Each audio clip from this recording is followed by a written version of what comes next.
ladies and gentlemen, and welcome to another COASTER-net update. We're going to talk about a hot rumor that hit to Twitter just the other night, the fact that El Toro on the Six Flags Great Adventure website was listed as closed for the season by a few different folks on Twitter. It was caught, and there was a big firestorm on Twitter in the following hours after someone found that on the website. Now, Great Adventure Online, the fan site for Great Adventure, actually did some digging and reached out to the park and supposedly confirmed that the ride is not closed for the season and that the information on the website was incorrect. And later on that evening, the website was actually updated so that the ride was not listed as closed for the season. But Andy, this has kind of caused a lot of discussion on Twitter and on other avenues because Colossus at Hyde Park in Germany, I believe, closed down last year for part of the season to have some maintenance work done to it. T-Express, the Korean plug-and-play, is also down for some track work. And we've heard, a lot of reports out of Germany that Colossus at Hyde Park is not running very well in the past few years. It is getting very rough, and I'm one of those folks who believes that El Toro needs some work done to it as well, and that it is not as smooth of a ride as it was when it opened. So there's some rumors going around that maybe El Toro is going to have some track work done to it.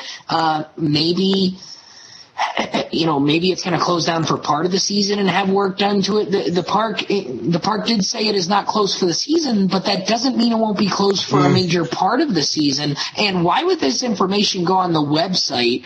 How would it get up there in the first place if there wasn't someone reliable running the information? So me thinks that maybe it was information that hadn't been announced yet, or maybe it isn't going to be closed for the entire season, but someone in the know put that on the website. So I think we could see El Toro go down for an extended period of time this season.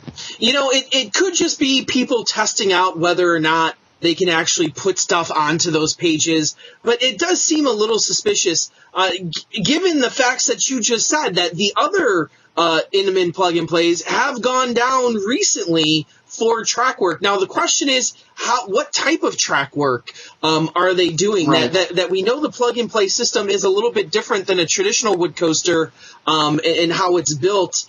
And from what you had shown me earlier, that sometimes with that huge wooden beam, sometimes you get those potholes, like you were saying, that makes the ride a little bit more rough. There's even some speculation out there that maybe RMC is coming into the mix here, and maybe RMC is going to try to retrack some of these. There's a big confusion out there as to what RMC actually is doing this offseason. We know they're building the steel for some of those, SNS free flies. We know they're obviously working at Mean Streak. We've seen a little bit that they might be working down at King's Dominion as well on Hurler. But it just seems to be like there's not a lot of work being done here. So, Danny, what are the possibilities of maybe RMC coming in to kind of fix up, Intamin's, El Toro? I don't think it's out of the question. I mean, it's very clear that in the United States here that the big box parks have not been dealing with Intamin as far as roller coasters go in the last several years. I mean, we've seen Falcon's Fury open, we've seen Zumanjaro and Lex Luthor open, we've seen the Drop Towers, but in terms of roller coasters, I mean, Wavebreaker is going to be the first Intamin coaster in the States really since Skyrush, and that's a very conservative design and style from that ride. So it's not anything extreme. So I don't think it's out of the question that maybe we see RMC come in here and do some track work, especially given the history between Six Flags and RMC. Yeah.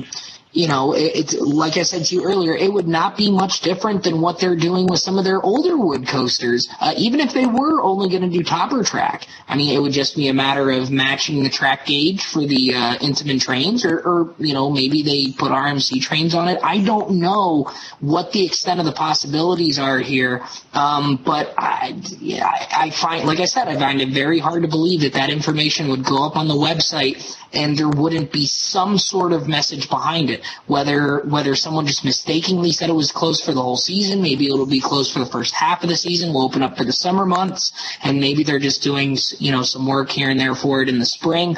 I don't know, but I don't think that just because this information has come off the website and that the park has confirmed it's not down for the season, according to some folks on Twitter, I don't think this is the end of this story here. I think this is definitely one that we're going to have to keep an eye on, and you guys can obviously keep an eye on the website here and future COASTER-net updates, where as more information comes in, we're going to be updating you here probably several times before the season gets going. I have a feeling this is the one we're going to have to watch. Yeah.